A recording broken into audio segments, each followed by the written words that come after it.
Hola a todos, soy Andrés Felipe Flores y bienvenidos a un nuevo video de tutorías Medicina Interna. El día de hoy vamos a estar hablando acerca de VIH y sistema nervioso. Recuerden que si quieren apoyar este tipo de contenido pueden suscribirse, dejar un like y darle a la campanita. Aprovecho la ocasión para invitarlos a adquirir mi nuevo diplomado de Medicina Interna que ya está disponible en la plataforma de medilearners.com. Y de igual manera los invito a seguirme en mi Instagram personal @andresf.med, por donde estoy compartiendo con ustedes muchísimo contenido académico. No siendo más, vamos adelante con el video. Hablemos entonces de la aproximación del paciente con diagnóstico de VIH que tiene alguna afección a nivel del sistema nervioso. Lo primero que podemos decir es que previamente hasta el 10% de los pacientes que tenían infección por VIH debutaban como tal con alguna infección en el sistema nervioso central, que en su gran mayoría pues era una infección oportunista. Y si no debutaban así, hasta el 50% de los pacientes en el transcurso del curso natural de su enfermedad desarrollaban alguna complicación a nivel del sistema nervioso. Evidentemente esto ha cambiado con el uso de la terapia antirretroviral efectiva, en donde pues hay una disminución y la incidencia actual es de 1 por 10.000 personas año. Ha bajado muchísimo, pero pues es algo que definitivamente se sigue presentando y que, como vamos a ver ahorita, algunas de las entidades que vamos a mencionar son independientes del conteo de CD4 y por ende pues se siguen presentando en la actualidad. Además de que se sigue presentando, como les venía mencionando, representa un importante reto diagnóstico. ¿Por qué representa un reto diagnóstico? En primer lugar, porque uno puede tener a nivel del sistema nervioso central afección propia por el virus del VIH. O sea, el VIH puede generar manifestaciones propias a nivel del sistema nervioso central, que ya vamos a hablar un poquito más adelante de eso. Puedo tener infecciones oportunistas, que aquí va a depender la presentación clínica y el conteo de CD4, qué cosas yo podría pensar que están infectando a mi paciente a nivel del sistema nervioso central. Puedo tener manifestaciones nerviosas relacionadas con los medicamentos que estoy utilizando para tratar al VIH.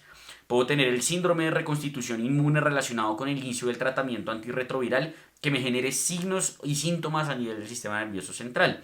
Recordemos que el síndrome de el síndrome de reconstitución inmunológica en VIH básicamente es que yo le pongo la terapia antirretroviral y el paciente lo que hace es que eleva masivamente, por decirlo de alguna manera, su conteo de CD4, activa la respuesta inmune que venía completamente suprimida y hace como si estuviera cursando con una sepsis. Es una respuesta inflamatoria generalizada y eso puede hacer manifestaciones a nivel del sistema nervioso central y a nivel sistémico, incluso puede llegar a tener algo de mortalidad.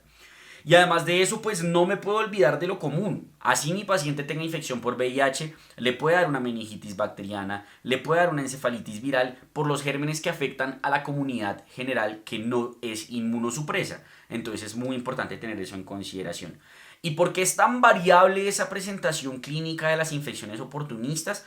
Precisamente porque cada uno de los patógenos que me puede representar alguna de esta infección tiene diverso tropismo por células del sistema nervioso central. Por ejemplo, el toxoplasma afecta a todas las células, mientras que el virus JC, que es el causante de la leucoencefalopatía multifocal progresiva que vamos a hablar ahorita, afecta principalmente a las células de la glía.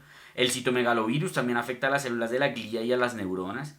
Mycobacterium tuberculosis afecta a los macrófagos y así sucesivamente.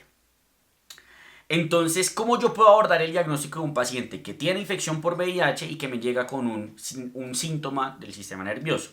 Lo primero que tengo que hacer es abordarlo en cuanto a qué síndrome estoy, en cuanto a qué grupo de manifestaciones estoy. Puedo tener un paciente que tenga síndrome meningio, puedo tener un paciente que tenga una lesión ocupante de espacio, puedo tener un paciente con alteración cognitiva, con afecciones de médula espinal, con afecciones del sistema nervioso periférico. Entonces hablemos del primero de ellos que hemos mencionado, que es el síndrome meningio. Cuando yo tengo un paciente con VIH que tiene un síndrome meningio, lo que yo tengo que pensar inicialmente sobre todo es alguna de estas cuatro entidades. La meningitis aséptica, que es la meningitis propia por el virus del VIH, la meningitis sifilítica, la meningitis criptococóxica y la meningitis tuberculosa. Vamos a hablar a profundidad en este momento de estas tres iniciales, mientras que la tuberculosa la vamos a esperar a las lesiones ocupantes de espacio, porque quiero que vean que se puede presentar como cualquiera de las dos entidades. Entonces, de la tuberculosa hablamos ahorita. Y podemos tener otras causas de meningitis que son mucho más raras, histoplasmosis. En estos días tuve la fortuna, por decirlo de alguna manera, de ver una. Eso es rarísimo, en una histoplasmosis diseminada. También podemos tener infecciones por aspergillus, por coccidiomicosis, acantamoeba, cándida, chagas, herpes virus, nocardia, que pueden generar una meningitis como tal en los pacientes. Entonces hablemos de la primera, que es la meningitis aséptica.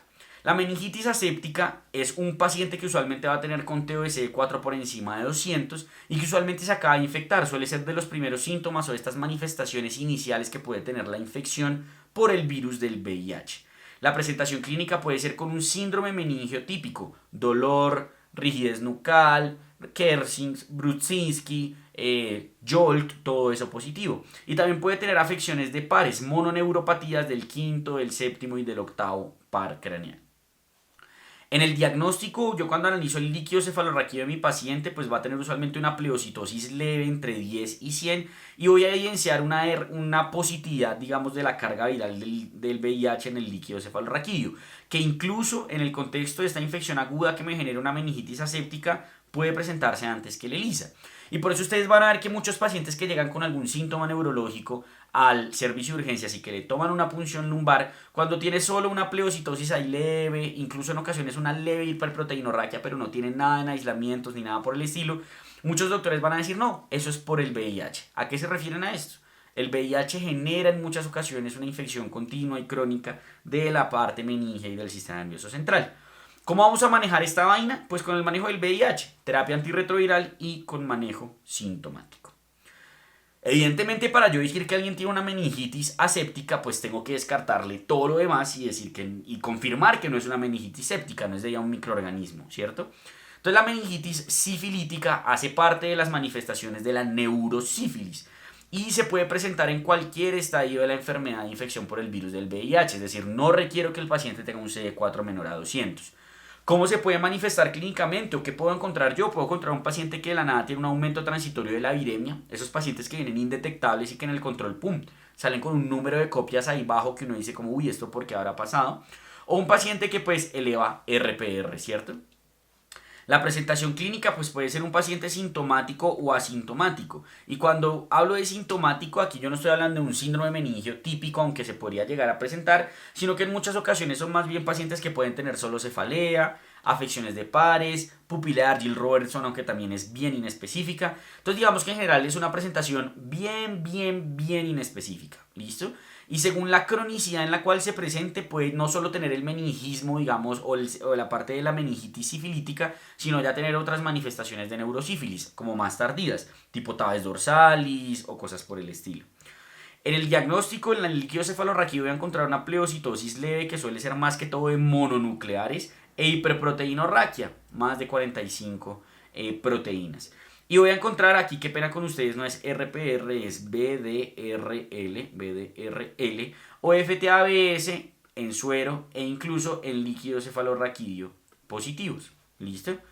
¿Cuál va a ser el manejo? Penicilina endovenosa por 10 a 14 días con un control de punción lumbar al mes, aunque se dice que en pacientes con VIH que tienen carga viral indetectable y que están con un buen manejo antirretroviral, hay algunos estudios que dicen que uno podría monitorizarlos únicamente con el RPR sérico. Y traigo esta tablita para mostrarles precisamente de lo que se estaba hablando. Cuando uno tiene un paciente con sífilis primaria que pasa a sífilis secundaria, dentro de las manifestaciones de la sífilis secundaria yo tengo esta parte de la sífilis meningovascular o de la reacción meningea sintomática, que es esta precisamente meningitis sifilítica que se puede presentar en el paciente, que son estas dos que tenemos acá. Mientras que a medida que avanza como tal la infección, si yo no la trato, empiezo a tener más tabes dorsalis, parecía generalizada, que estas dos precisamente son las manifestaciones de sífilis terciaria. Las otras no son formas de sífilis terciaria, son formas de sífilis secundaria. ¿Listo? Entonces, cuando yo tengo esta sífilis meningovascular o esta meningitis sifilítica, es más probable que yo encuentre precisamente la positividad o la reactividad del BDRL o el FTABS. Mientras que cuando ya estoy en la parte más crónica es menos probable que yo encuentre el BDRL o el FTABS en el líquido cefalorraquídeo.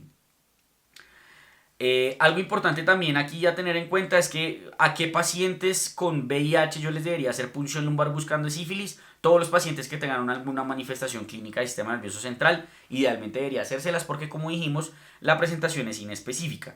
Hay algunas personas que dicen que a todos los pacientes que tengan unos títulos en suero mayores a 1 en 32 se les debería solicitar, aunque esto digamos que es bastante debatido. En quienes uno sobre todo los consideraría CD4 menor a 200, sin manejo antirretroviral, de pronto ahí sí. Pero solo por el hecho del 1 en 32 es bien discutible si realmente toca o no toca hacerlo. ¿Listo? Continuemos con la otra manifestación o la otra posible entidad de síndrome meningio, que sería la meningitis criptococóxica.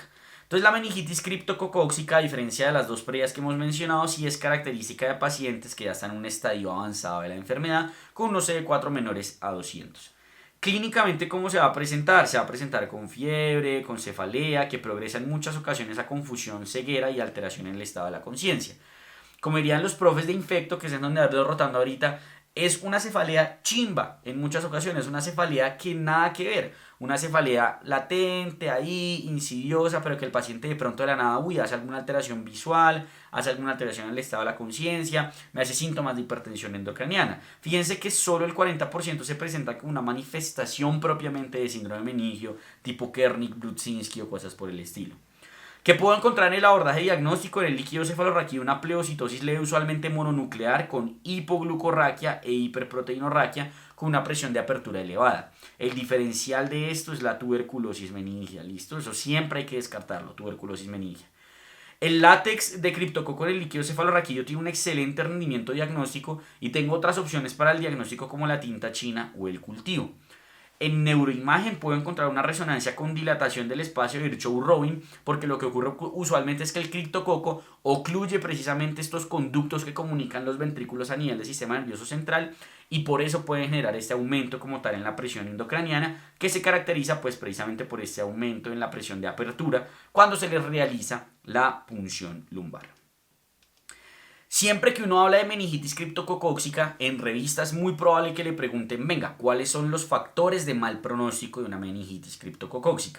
Y los factores de mal pronóstico son entonces que el paciente tenga alteración en el estado de la conciencia, que en el líquido cefalorraquídeo haya anergia, es decir, que no haya una respuesta inflamatoria marcada, menos de 20 leucocitos, o que tenga antígenos en el líquido cefalorraquídeo muy elevados, que serían más de 1 en 1024. También se habla de que tenga hemocultivo positivo para criptococo e hiponatremia como factores de mal pronóstico. Y es muy importante saber que dentro de las pocas cosas que hacen que uno retrase el inicio de la terapia antirretroviral en los pacientes con VIH, la meningitis criptococóxica es una de ellas. ¿Listo? Entonces, ¿qué quiere decir retrasar? Lo que se han dado cuenta es que es mejor el inicio tardío que el inicio temprano y por ende lo ideal es que entre las 4 a 6 semanas después del inicio del manejo antifúngico se inicie la terapia antirretroviral. Porque si se inicia antes hay un mayor riesgo de síndrome de reconstitución inmune y de mortalidad en los pacientes. ¿Cómo va a ser el manejo de la meningitis criptococóxica? Digamos que anteriormente se hablaba de un esquema de 14 días de inducción con anfotericina B, flucitucina y fluconazol, pero ya tenemos un estudio que les voy a mostrar en la siguiente diapositiva que nos dice, venga, ¿sabe qué? Es mejor que usted le ponga solo anfotericina B por un día y por los otros 14 días sí le ponga la flucitocina y el fluconazol. Y si ponemos menos anfotericina B tenemos menos riesgo de eventos adversos como vamos a ver ahorita. Después de estos 14 días se hace terapia de consolidación con fluconazol 400 miligramos día por 8 semanas y luego 4 fluconazol 200 miligramos día hasta que el paciente tenga más de 100 CD4 y tenga carga viral indetectable por un mínimo de 3 meses. Entonces ese es el estudio, fíjense que es bastante reciente, marzo de 2022, de hecho la OMS ya actualizó sus recomendaciones de manejo a este esquema, en donde lo que ellos dijeron fue, venga, ¿qué pasa si utilizamos el esquema usual, que es 14 días de estos 3 medicamentos, versus solo anfotericina el primer día en conjunto con flucitacina y fluconazol, y el resto de los 14 días solo flucitocina y fluconazol? ¿Y qué valoran ellos? La muerte por cualquier causa a 10 semanas y de manera secundaria a las 2, 4 y 16 semanas la depuración del hongo y los eventos adversos. Fíjense que cuando comparamos los pacientes del grupo control versus los pacientes que solo recibieron un día de anfotericina B liposomal, tenían factores de mal pronóstico todos, tenían un conteo de células en líquido cefalorraquídeo de 6 o de 5, fíjense que tenían unos C4 promedio que se me hicieron de 26 y 28 cada uno, entonces pues digamos que en general tenían ambos tenían, digamos, como riesgo, pues, por decirlo de alguna manera, 28% alteración en estado de conciencia, estaban equiparados, pues, en estos factores de mal pronóstico. ¿Y qué se dieron cuenta? Que en términos de no inferioridad, el utilizar anfotericina B por solo un día versus 14 días es efectivamente no inferior. ¿Listo? Y en términos de depuración fungicida es efectivamente no inferior. ¿Listo? Y cuando hacen, digamos, los resultados ajustados, y aquí ajustaron, por ejemplo, por cantidad de criptococo en líquido cefalorraquídeo, cuando hacen los resultados ajustados, digamos, por la parte de CD4 y demás, realmente se dan cuenta que se sigue cumpliendo los criterios de no inferioridad, y algo sí muy importante es que fue superior en términos de eventos adversos. Hubo menos eventos adversos, especialmente menos lesión renal aguda y especialmente menos hipercalemia en los pacientes que utilizaron anfotericina B por un solo día. Y este es el estudio que justifica el por qué tenemos que demorar la terapia antirretroviral. Son pacientes que eran naif, o sea, no habían recibido manejo antirretroviral, que se diagnosticaron con VIH y criptomeningia, y compararon el inicio a las 1 a 2 semanas versus más de 5 semanas. Y en el outcome de sobrevida a las 26 semanas, síndrome de reconstitución inmune, 46 semanas, depuración fúngica, eventos adversos, con pacientes que eran equiparables entre los dos grupos, lo que se dieron cuenta es que fíjense que la probabilidad de supervivencia en los pacientes que empezaron temprano fue mucho menor que en los pacientes que empezaron tarde, con una P estadísticamente significativa.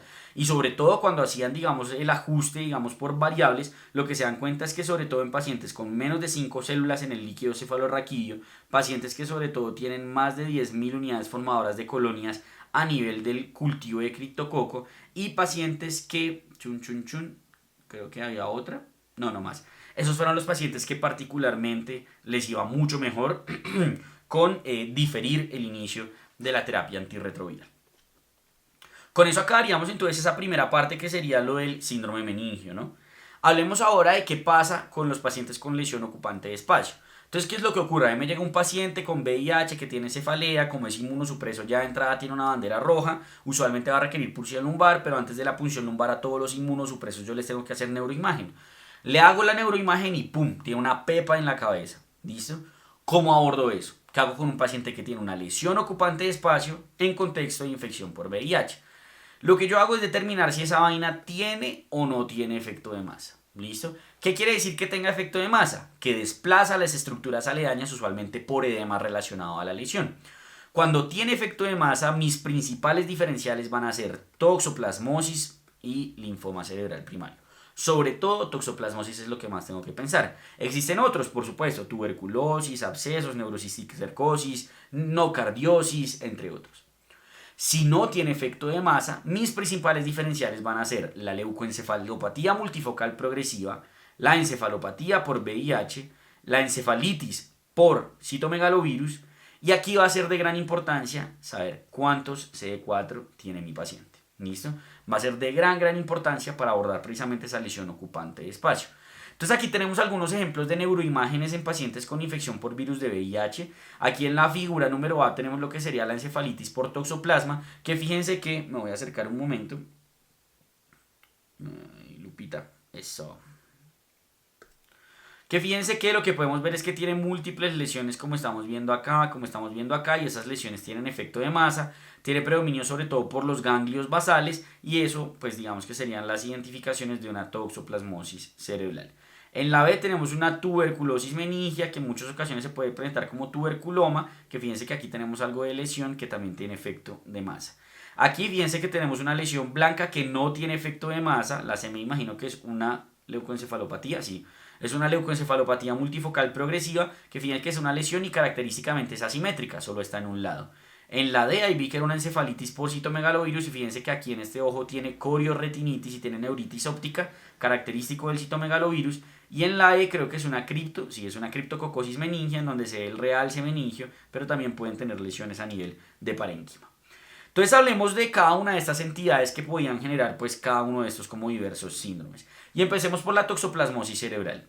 ¿Cómo va a ser el paciente que se presenta con toxoplasmosis cerebral? Va a ser un paciente con un recuento de CD4 menores a 200, que usualmente va a tener ausencia en la terapia antirretroviral o fallas en el mismo, y que en muchas ocasiones lo que va a tener es una reactivación. Es decir, la serología de toxoplasma a nivel, por lo menos de Colombia, es altísima. Hay otros países en donde no, pero en Colombia y en general en Latinoamérica, a casi todos el toxoplasma ha estado alguna vez en nuestro cuerpo y tenemos IgG para toxoplasma positivo. ¿Listo? Entonces es mucho más probable que sea reactivación a que sea propiamente una infección primaria por toxoplasma. Pero ahí me sirve, por ejemplo, hacerle inmunoglobulinas a los pacientes, porque vimos, por ejemplo, en el video que ya subimos de diagnóstico de VIH, que cuando el paciente tenía CD4 menor a 100 era bueno tomarle una serología para toxo, ¿no? ¿Cuál va a ser la presentación clínica? Cefalea, confusión, fiebre, letargo. Hasta el 70% tienen focalización y el 30% pueden tener episodios convulsivos. En el diagnóstico el paciente va a tener una pleocitosis leve en el líquido cefalorraquídeo, menos de 60 células, va a tener una serología que puede ser positiva más IgG que IgM, aunque realmente la serología tiene un muy mal rendimiento en este escenario. ¿Qué puedo tratar de hacer? PCR en líquido cefalorraquídeo, aunque también no es que tenga el mejor rendimiento. Y es muy importante saber que de entrada no requiere biopsia para el diagnóstico, pero si no lo puedo diagnosticar con el resto de cosas, pues puede que sea mi último recurso. El manejo, a pesar de que aquí le damos trimsulfa a todos, no es el trimsulfa no es el manejo de primera línea. El problema es que no lo tenemos. El manejo de primera línea realmente es con pirimetamina con sulfadiazina hasta tener CD4 mayor a 200 por más de 3 meses y solo se da corticoides en el contexto de un paciente que esté con riesgo de herniación. Uno espera que el paciente tenga mejoría a los 3 a 7 días de manejo. Si lleva 10 a 14 días y nada que mejora, uno tiene que buscar diferenciales. ¿Listo? Y aquí tenemos como el esquema que da, por ejemplo, el Nature. La terapia de inducción, que es la que estamos viendo pues aquí arriba. Fíjense que es con pirimetamina, sulfadiazina y ácido folínico por 1 a 2 semanas. Y posterior a eso se da terapia de mantenimiento con pirimetamina y sulfadiazina. ¿Listo? El segundo contexto del paciente con lesión ocupante de espacio que tiene efecto de masa es el linfoma cerebral primario. El linfoma cerebral primario es característico de pacientes que están muy avanzados en la enfermedad, CD4 menores a 50, que usualmente tienen ausencia o falla de la terapia antirretroviral.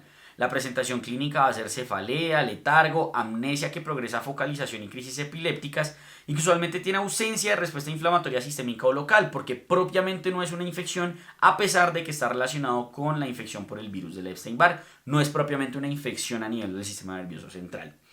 En el líquido entonces no voy a encontrar pleocitosis o puede ser una pleocitosis muy leve y puede haber algo de hiperproteinorraquia más por el compromiso tumoral que por una respuesta inflamatoria per se. ¿Cómo lo puedo diagnosticar? Con una citometría de flujo en el líquido cefalorraquídeo y con PCR para virus de Epstein-Barr en el líquido cefalorraquídeo. Si con eso no lo logro, pues digamos que mi última medida va a ser una biopsia del sistema nervioso central.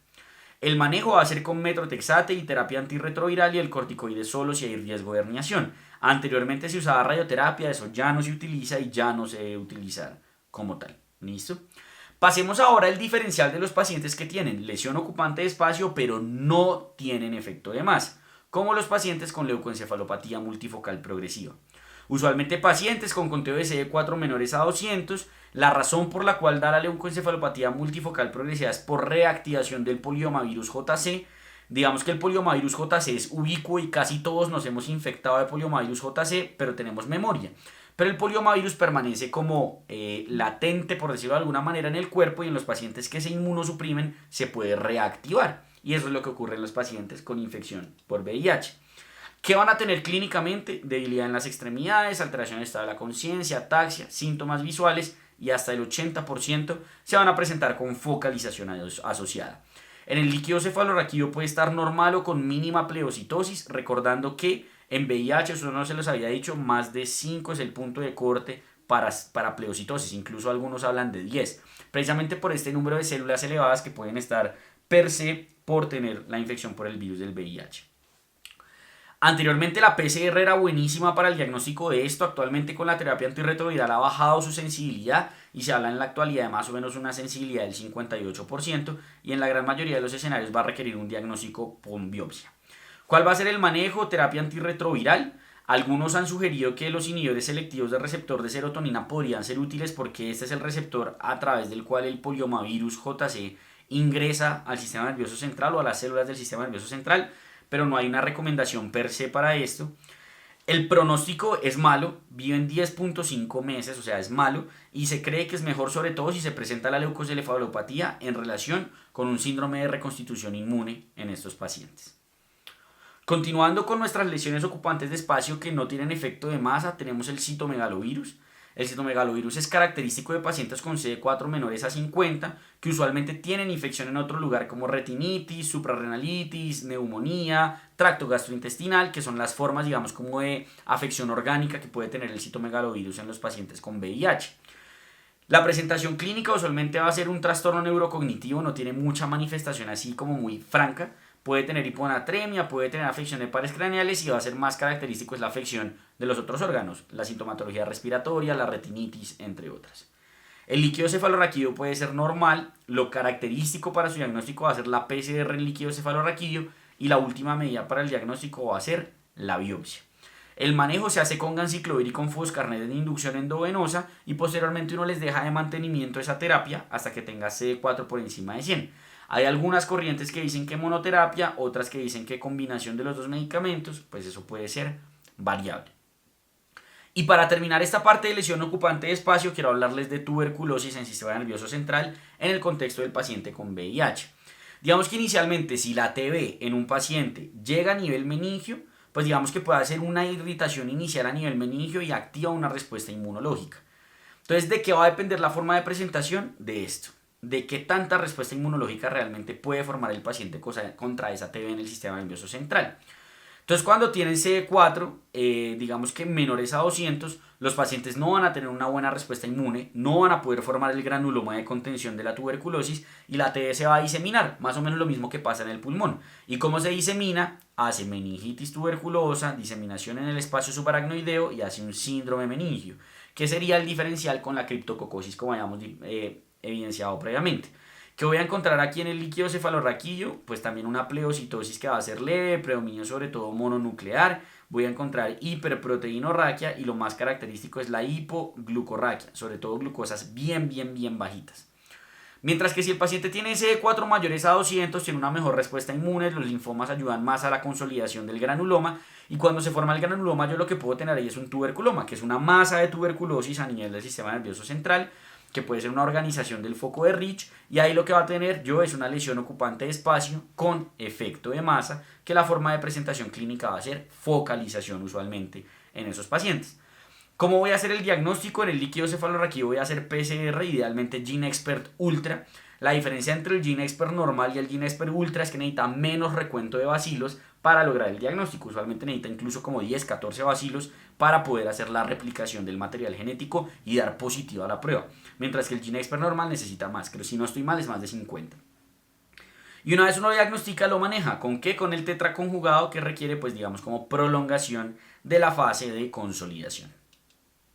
Aquí tenemos un resumen del manejo. Si tengo un paciente con VIH, síntomas del sistema nervioso central, pues lo que he hablado hasta ahorita de síndrome meningio y de lesión ocupante de espacio, le hago una neuroimagen. Si tengo una lesión que no es ocupante de espacio, tengo que valorar si es seguro realizar la punción lumbar, si sí la hago y miro si hago manejo específico. Si tengo una lesión ocupante de espacio, tengo que mirar si hay herniación inminente o no. Si hay herniación inminente, lo que voy a hacer es poner corticoides y hacer biopsia. Si no hay herniación inminente, pues lo que puedo hacer es estudios serológicos, estudios de punción lumbar, líquido cefalorraquídeo, y conforme a eso determinar pues frente a qué entidad estoy y hacer el tratamiento específico de la misma. Continuemos con lo que sería entonces el trastorno neurocognitivo asociado al VIH. Y aquí es muy importante hablar de esto porque esta digamos que es la forma de afección propia del VIH en el sistema nervioso central, además de la meningitis aséptica que ya habíamos explicado previamente. Entonces, ¿qué es lo que ocurre acá? Realmente en los pacientes estadio 3, CD4 menores a 200, hasta el 15% de ellos van a tener un trastorno neurocognitivo como tal, siendo la manifestación inicial incluso hasta en el 10% de los casos. Actualmente, digamos que la demencia ha venido en disminución, pues la demencia asociada al VIH encontrándose en menos del 5% de los pacientes con VIH. ¿Cuál es el problema? Que si bien ya no hay demencia, el trastorno neurocognitivo asociado al VIH se divide en 3 y el trastorno neurocognitivo asintomático o subclínico, vean que está hasta en el 52% de los pacientes.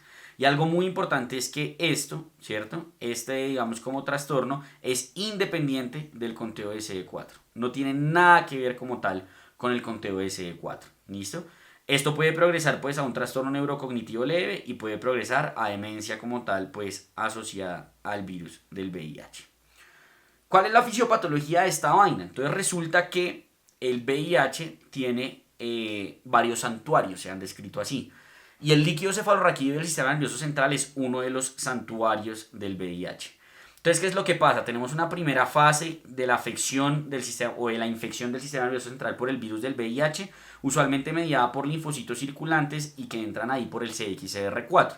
Y una segunda fase que se encarga de la infección crónica, en donde la entrada usualmente es mediada por monocitos, en donde predomina, digamos, la entrada a través del tropismo por el CCR5. ¿Por qué decimos que es un santuario? Porque el virus que logra entrar a nivel del sistema nervioso central y el líquido cefalorraquídeo usualmente va a estar como exento, por decirlo de alguna manera, de la actividad antirretroviral que ejercen los medicamentos que utilizamos, como si ocurre por ejemplo en el virus que está a nivel del suero del paciente. Entonces se ha visto que en muchos pacientes, así estén indetectables a nivel sérico, tienen una viremia persistente en el líquido cefalorraquídeo. O por ejemplo, incluso se ha visto que tienen virus genéticamente discordantes entre el suero y el líquido cefalorraquídeo, y puede que el del líquido cefalorraquídeo sea resistente a los antirretrovirales. Y además de por sí, los antirretrovirales que utilizamos tienen una muy mala penetrancia al líquido cefalorraquídeo. ¿Cuáles son los factores de riesgo para presentar esta vaina? Para que los pacientes con VIH desarrollen trastorno neurocognitivo. Entonces va a depender de si tienen un buen o un mal control inmunovirológico. Me disculpo con ustedes que esto está mal. Aquí es mal control inmunovirológico y aquí es buen control inmunovirológico.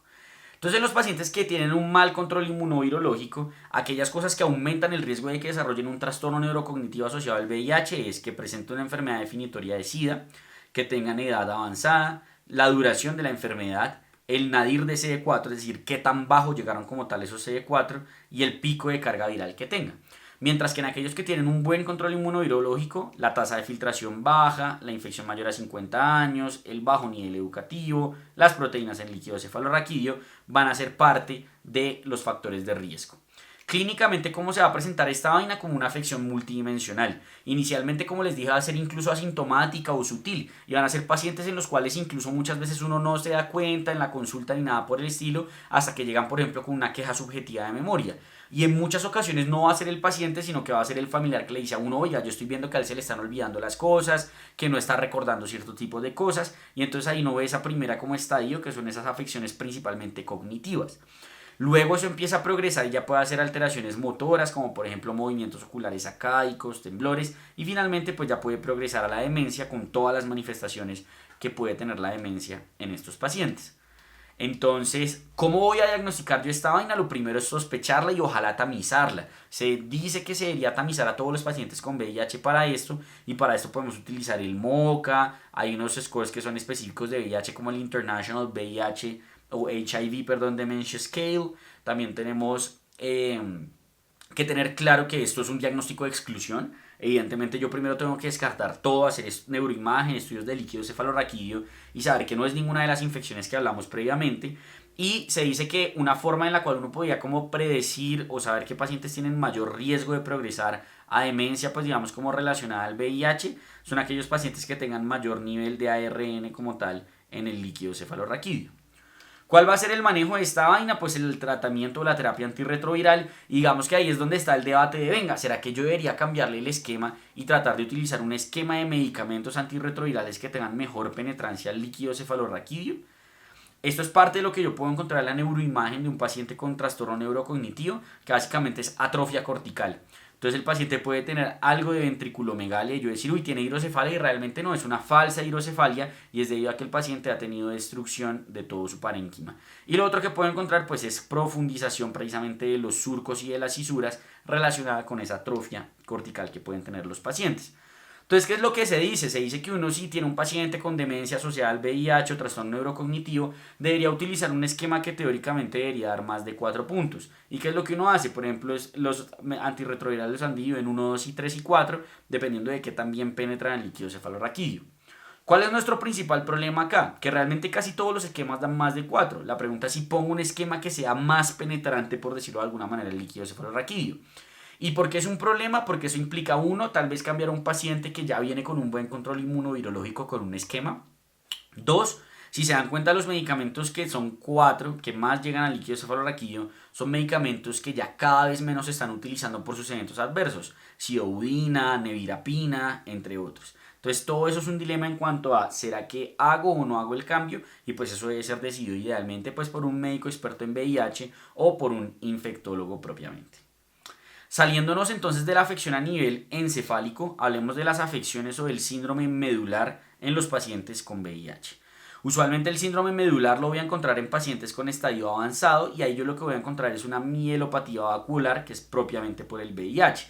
Se cree que tiene una fisiopatología como relacionada a lo que ocurre más o menos en los pacientes con déficit de vitamina B12, que son problemas en la transmetilación. La presentación clínica suele ser tardía y como es relacionado con esto, pues se puede relacionar en ocasiones con déficit de vitamina B12, alteraciones sensitivas en miembros inferiores, impotencia, alteraciones del esfínter urinario. El líquido cefalorraquídeo y la neuroimagen van a ser normales, es un diagnóstico de exclusión y usualmente se confirma con histología post-mortem. El manejo pues es con la terapia antirretroviral y hay dudas en cuanto a si la L-metionina podría ayudar en algo debido a esto que mencionábamos de la fisiopatología que se ha relacionado. Y en cuanto al síndrome del sistema nervioso periférico, pues digamos que la afección neuropática realmente en la actualidad es la complicación neurológica más común en los pacientes con VIH.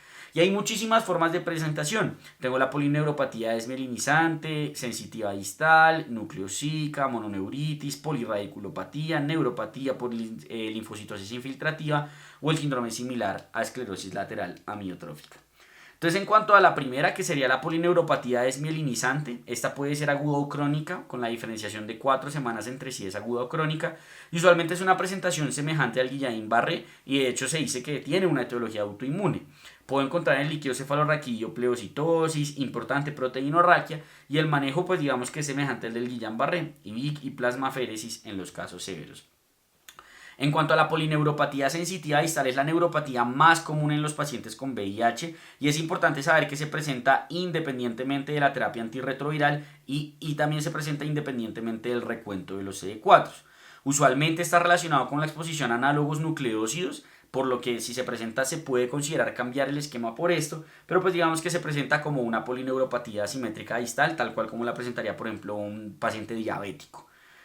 Suele ser una polineuropatía simétrica distal ascendente y el diagnóstico suele ser electrofisiológico o con biopsia del nervio sural y el manejo es sintomático, usualmente dolor, el manejo pues del dolor neuropático.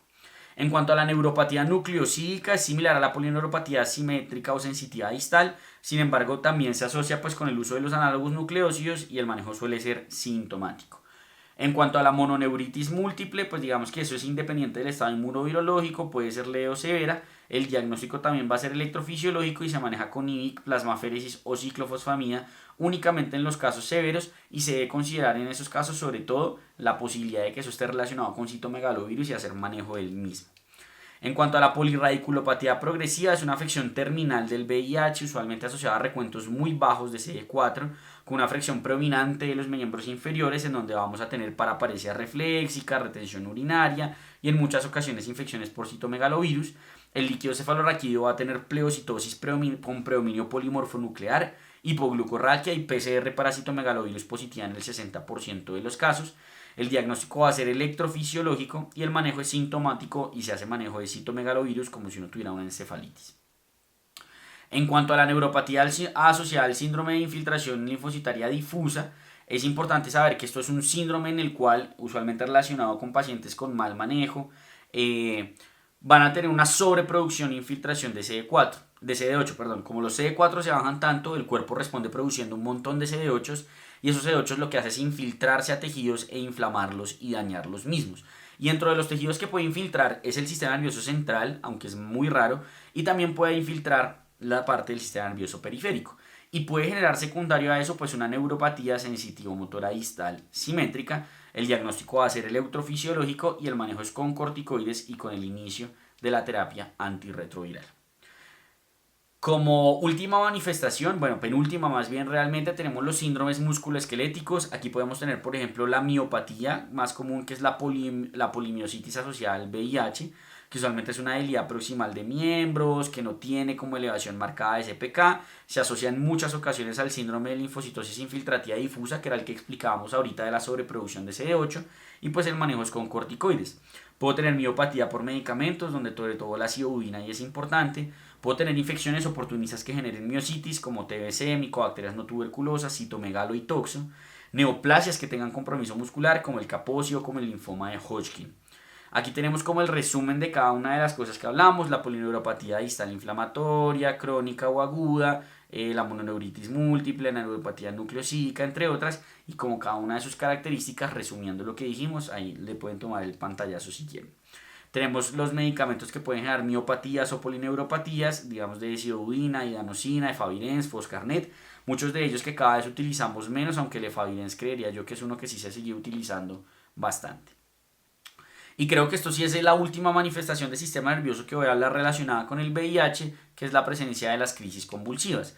De por sí las convulsiones son más comunes en los pacientes con VIH, sobre todo por todo lo que hemos mencionado previamente que pueden tener en el coco estos pacientes. Pueden tener toxo, pueden tener cripto, pueden tener histoplasma, pueden tener leucoencefalopatía, de todo. Y todo eso puede predisponer a convulsiones. Pero en muchas ocasiones, hasta en el 25% de los casos, no encuentro nada que me explique la crisis convulsiva diferente al VIH per se, por lo que se ha descrito que el VIH disminuye el umbral convulsivo en los pacientes. Por lo que si uno tiene un paciente con una crisis convulsiva no asociada a ninguna de estas infecciones o a una causa clara, y yo asumo que puede ser por el VIH, esos pacientes requieren inicio de manejo anticonvulsivante desde el primer episodio y no se pone uno ahí a decidir si no, por el riesgo no. De una vez, desde el primer episodio, teniendo mucho cuidado con las interacciones medicamentosas entre los anticonvulsivantes y el manejo antirretroviral.